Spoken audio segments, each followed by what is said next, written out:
आगे बढ़ते हैं खबरों में। 7 राज्यों से राज्यसभा की 27 सीटों पर शनिवार को हुए चुनाव में भाजपा के 11, समाजवादी पार्टी के 7, कांग्रेस के 6, बहुजन समाज पार्टी के 2 और 1 निर्दलीय उम्मीदवार विजयी हुए हैं। जबकि राज्यसभा की रिक्त 57 सीटों में से 30 पर फैसला बिना मतदान के पहले ही हो चुका है। राज्यसभा की 27 सीटों को लेकर शनिवार को हुए मतदान के नतीजों में भारतीय जनता पार्टी को राजस्थान, झारखंड और हरियाणा में बड़ी सफलता मिली है। राजस्थान में भाजपा के 4 उम्मीदवार जीत गए हैं। इनमें केंद्रीय मंत्री वेंकैया नायडू, भाजपा उपाध्यक्ष ओम प्रकाश माथुर, हर्षवर्धन सिंह और रामकुमार वर्मा शामिल हैं। राजस्थान का जनता को,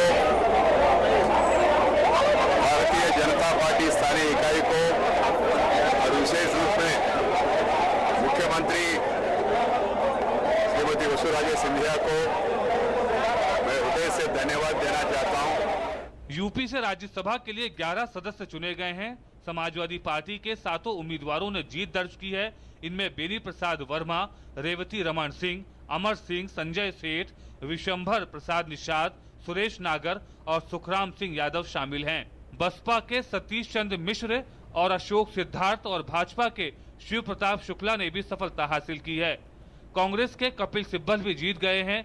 सिब्बल का मुकाबला निर्दलीय उम्मीदवार प्रीति महापात्रा से था। उत्तराखंड से राज्यसभा की एकमात्र सीट कांग्रेस के खाते में गई है। कांग्रेस के प्रदीप टम्टा ने भाजपा समर्थित अनिल गोयल को हराकर जीत दर्ज की।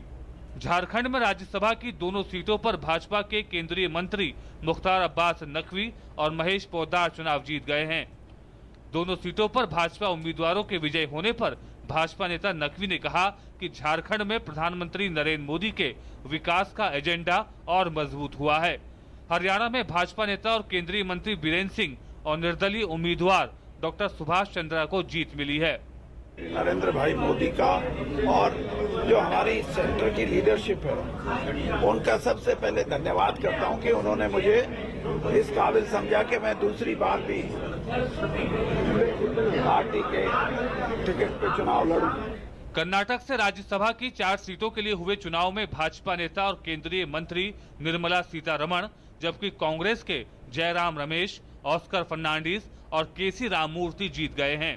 This victory is only symbolic for something which is going to happen in Karnataka, which is in the coming legislative assembly elections, BJP shall form the government.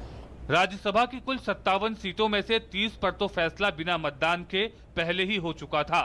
इनमें केंद्रीय मंत्री सुरेश प्रभु और पीयूष गोयल, प्रख्यात वकील राम जेठमलानी, लालू प्रसाद यादव की बेटी मीसा भारती और पूर्व जेडीयू अध्यक्ष शरद यादव की जीत शामिल है।